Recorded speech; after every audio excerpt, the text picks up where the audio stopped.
Juste en face de vous, Madame le Ministre. Vous aviez 17. Président, Oui. 10 minutes. Oui, je vous remercie, Monsieur le Président. En plus que je n'avais pas anticipé cette généreuse intervention de 10 minutes pour chaque groupe, mais que je vais la faire volontiers. Si tu veux la passer. Je me réserve une intervention plus synthétique dans l'hémicycle. Là, je vais revenir sur quelques dispositions sous forme de focus, en quelque sorte. Tout d'abord sur le budget. Sur le volet budgétaire, les 2% de PIB comme un objectif à atteindre, je considère qu'on est toujours dans le même écueil. Il n'y a pas eu d'audit total définissant les besoins des armées. Il est donc possible qu'à 2% du PIB, la défense soit sous-financée ou à l'inverse, qu'elle soit dans une forme de gabegie budgétaire. De fait, cet objectif se résume à un chiffre sorti du chapeau qui marque surtout la perte d'indépendance de défense de la France du fait de son intégration toujours plus poussée dans l'OTAN. Sur la provision des OPEX, un premier pas est fait avec cette montée en charge de la provision budgétaire prévue sur le budget de la Défense. Pour faire simple, aujourd'hui, cette provision de charge est de 650 millions, alors que le coût total des OPEX pour 2007 était de 1,47 milliard d'euros. Tendre vers la fin de ce mécanisme injuste et grévant l'ensemble des ministères est, à nos yeux, une bonne chose. Deuxième point que je voudrais aborder, c'est la question des personnels des armées.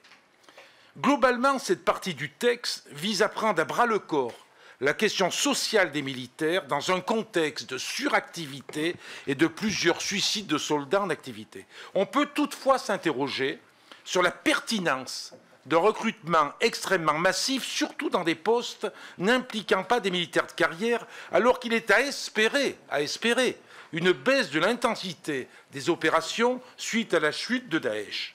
Notamment l'ensemble des mesures visant à grossir les rangs de la réserve opérationnelle interroge, d'autant plus qu'on peut se demander si on est encore réserviste lorsqu'on est en activité de 110 jours par an. Élément favorable, la revalorisation des services de santé des armées, on considère qu'elle est essentielle, tant ces derniers sont exsangues. Les SSA ont perdu en une dizaine d'années 1600 personnes, soit 8% des effectifs. Troisième focus que je souhaitais faire, c'est sur l'équipement des personnels.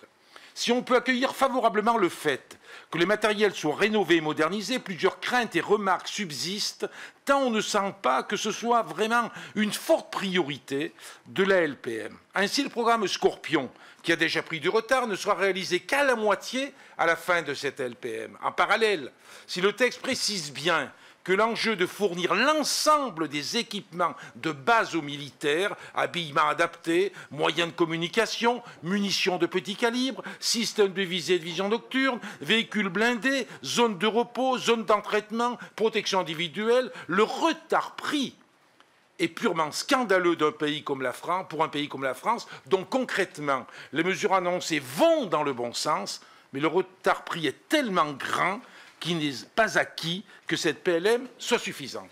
Quatrième point, l'immobilier. Une nouvelle fois, ce point de la LPM est l'un des plus décevants en cela qu'il continue à opérer la vente de structures patrimoniales de défense, alors même que les bâtiments actuels sont insuffisants et le seront d'autant plus si un service national se met en place. Faudra-t-il réquisitionner les logements d'internat ou les logements d'étudiants? Pour rappel, le parc immobilier de la Défense a déjà fondu de 17% en une décennie. Si le patrimoine immobilier des armées s'étend sur près de 275 000 hectares et représente 27% de la valeur totale du parc immobilier de l'État, le traitement budgétaire de ces surfaces est très inégalitaire. Ainsi, si on assistait à une augmentation des budgets d'entretien et de maintenance des infrastructures, les dépenses de structures non opérationnelles a fortement diminué. Cinquième point, le nucléaire. Il me reste combien, Monsieur le Président? Non, franchement. Bon, le nucléaire. Le nucléaire. Comment ne parlerais-je pas de la dissuasion nucléaire? Point préalable, on peut s'étonner que le plan de modernisation du nucléaire purement défensif français consiste à la conception d'engins plus autonomes et de plus longue portée. N'y a-t-il pas là une forme de contradiction? On peut difficilement parler d'ailleurs de puissance supérieure, puisque les dernières entreprises de production de matières fissiles ont fermé en 1997 à Pierrelatte et Marcoule. Aujourd'hui, il reste surtout 4 SNLE, dont un reste en veille permanente. La position française, je vous l'ai déjà dit, Madame la Ministre, n'est pas étonnante au vu des agissements diplomatiques de Paris depuis plusieurs décennies. Refus de toute réduction de l'arsenal nucléaire.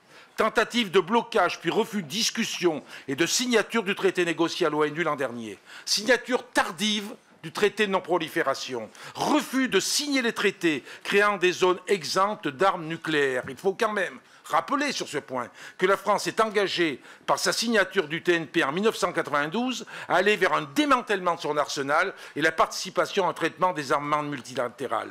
Le gouvernement et le corps diplomatique ont justifié le vote et le boycott français du traité de l'an dernier par un devoir de pragmatisme et de crédibilité en ce qui concerne toute initiative des armements multilatérales. L'argument avancé pour justifier cette prise de position française, la dissuasion nucléaire serait nécessaire en période de forte tension internationale. Sur ce point, je reprendrai les termes du haut représentant des Nations Unies pour les affaires et de désarmement qui disait « La course aux armements attise les tensions ». Je crois qu'on peut réfléchir à cette question. Dernier point, les relations, avant-dernier, les relations internationales de la défense. Relations internationales de la défense, bon, vous savez ma position sur une intégration toujours plus poussée dans l'OTAN. C'est une question d'indépendance française en matière de défense. En témoigne d'ailleurs la question des 2% ou le maintien d'un arsenal nucléaire directement exigé par l'OTAN. C'est ce qu'il faut dire. Il faut par ailleurs rappeler que si l'article 5 du traité de l'Atlantique est censé assurer la solidarité entre les États, ces derniers faits d'armes sont peu glorieux. Rappelons l'intervention illégale en Irak, le détournement du mandat onusien en Libye, et on pourrait citer d'autres exemples. Quant à l'émergence de l'Europe de la défense, cette Europe, on voit bien qu'elle est quand même, cette Europe de la défense, sous le regard des États-Unis, très offensif sur leur présence et sur la défense de leurs intérêts. Je termine sur la fabrication et le commerce des armes. Sur l'histoire de la fabrication des armes, je suis très attaché au fait que l'on soit extrêmement attentif à la souveraineté des industries de l'armement. Il y a un risque réel. Ce risque, il est en particulier dans les perspectives de modification des statuts. Je pense en particulier aux AIA pour l'entretien au niveau aéronautique. On sait qu'il y a eu le rapport Chabert qui ouvre des pistes. Il y a une forme d'inquiétude par rapport à ça. Et sur la nécessité, je le dis, je le redis, d'avoir un statut d'ouvrier de l'État, de le maintenir, parce qu'il faut de la pérennité, il faut de la durabilité, il faut du personnel qui ne partent pas du jour au lendemain dans le privé parce qu'ils seraient mieux payés. Il faut maintenir cette grande puissance que l'on a d'un personnel formé dans notre pays. Et je termine, quand même, avec la question de la vente des armes, sur la destination donnée à la vente des armes vers certains pays. On peut quand même se poser des questions avec des armes qui sont vendues par la France à l'Arabie Saoudite, notamment les obus incendiaires vendus par Nexter, ou des armes vendues au Qatar, dont l'intervention au Yémen fait l'objet d'accusations de crimes de guerre, ou encore des armes vendues à l'Égypte, régulièrement pointées du doigt en matière de respect des droits de l'homme. Je pense que sur ce point, et c'est insuffisamment dit dans la PLM, et je crois qu'il faut davantage de contrôle parlementaire. Il faut qu'on s'attache à ce qu'il puisse y avoir un contrôle parlementaire sur le trafic des armes. J'ai parlé combien de temps, Monsieur le Président? 7 minutes 53 secondes. Très bien, j'aurais pu continuer, mais enfin... Il est encore temps, mais ferme ton micro, s'il te plaît.